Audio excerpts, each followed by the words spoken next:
2024ல் இதே மாதிரி ஒரு மீட்டிங் போடும்போது ஷெல்வினை வந்து ஒரு இது சொல்லியிருந்தார். ஃப்ளைட்னால விபத்து ஏற்படும்னு சொல்லியிருந்தார். கரெக்டாக பார்த்தீங்கன்னு சொன்னால் அவர் சொன்ன இல்லை அவர் சொன்ன மாசத்துல அது ஏற்பட்டது. ஓகே, அப்பவே அவர் சொன்ன மாசத்துல அது வந்து ஏற்பட்டது. அடுத்த வார்த்தை அவர் சொல்லும்போது சொன்னார், எல்லாரும் ஒவ்வொரு வருஷத்துக்கு சொல்லிட்டு இருக்கும்போது இப்போ அண்ணா சொன்ன மாதிரி 2027-28 வரைக்கும் இது இப்படியே ஃபாலோ ஆகும்னார். ஓகே, ஃபஸ்ட்டு சொன்னார். இப்போ வரைக்கும் நீங்கள் கணிச்சிட்டு பார்த்தீங்கன்னா அப்படி தான் நடந்துட்டுருக்கு. ட்ரூ.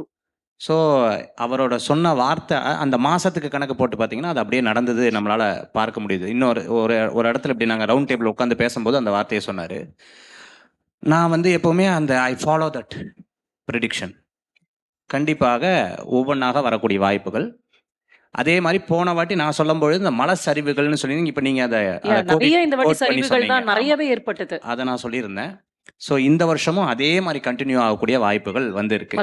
பராபவ வருஷம் அப்படின்னு சொல்லுவாங்க, சித்திரை மாதத்துல வரக்கூடியது. விஸ்வாவசு வருடத்திலிருந்து பராபவ வருஷம்னு சொல்லக்கூடிய இந்த வருடத்தினுடைய அந்த இதுலயும் பார்த்தீங்கன்னு சொன்னா இது போன்ற இன்னல்கள் துன்பங்கள் ஏற்படும். கடல் சம்பந்தமா நீர் சம்பந்தமான பிரச்சனைகள் வரும். மழை இருக்கக்கூடிய இடங்களில் சரிவுகள் ஏற்படும். மார்ச் ஏப்ரல் மாசத்துல தீ சம்பந்தமான பிரச்சனைகளும் அதே மாதிரி இந்த போராட்டங்கள் அதிகரிக்கக்கூடிய காலம் மார்ச் 2026 மார்ச் ஏப்ரல் இந்த மாதிரி போராட்டங்கள் அதிகரிக்கக்கூடிய வாய்ப்புகள் அப்படிங்கிறது இருக்கு.